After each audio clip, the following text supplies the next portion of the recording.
Hello guys, for today's vlog dili kuntiya nag bakasyon sa balay guys no. Kag 84 ang edad guys, bali na bulag isa guys kag taga Suton isa no sa Kawayan no, bali na bakasyon na isa.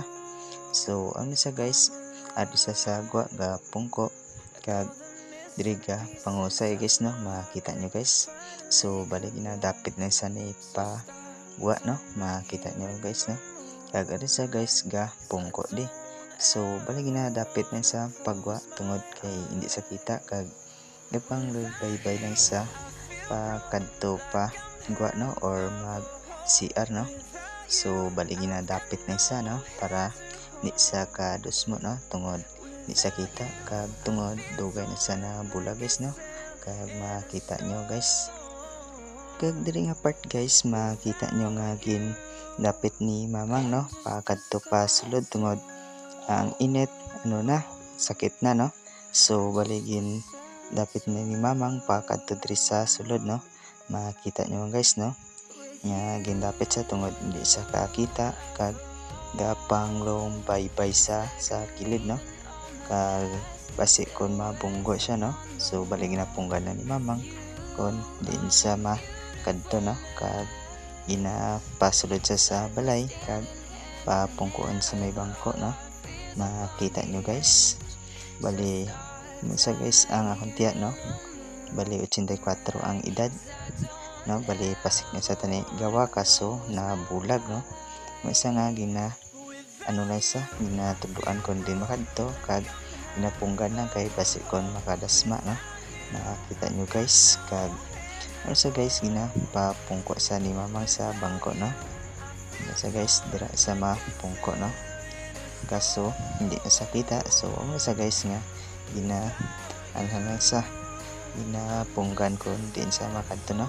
So bali diri nga part guys ang gin gaan sa ni mamang sa gatas no, kag makita nyo guys no, bali ginahagap lang kon diin ang kalaptan no, makita nyo guys. Kag ginagap nyo guys ang tinapay kon diin no. So bali yan sa pangita kon di na nabutang. So bali ginbligan sa ni mamang kon diin na tago ang iya tinapay no, bali gina kapkap niya kon diin dapit.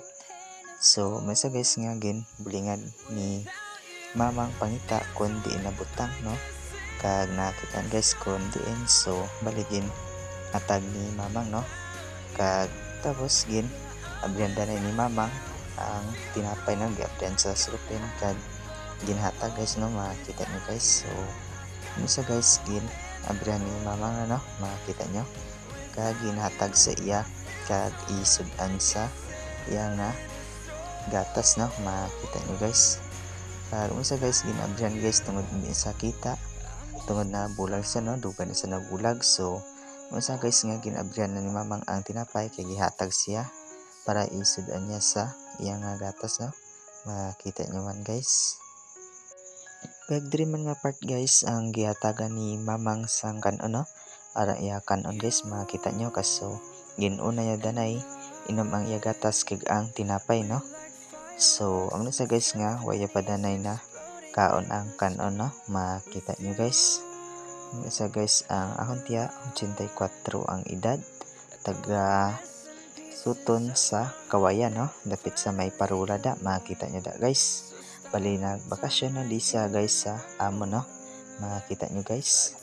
Kag amon lang to guys, thank you gid sa inyo nga paglantaw kag hindi magkalipat mag-follow sa mga page Batang Taga-Suba, kag hindi man makalipat mag-like, comment and share, kag hindi man makalipat sa amon YouTube channel ara lang sa comment section paki-click lang. Thank you.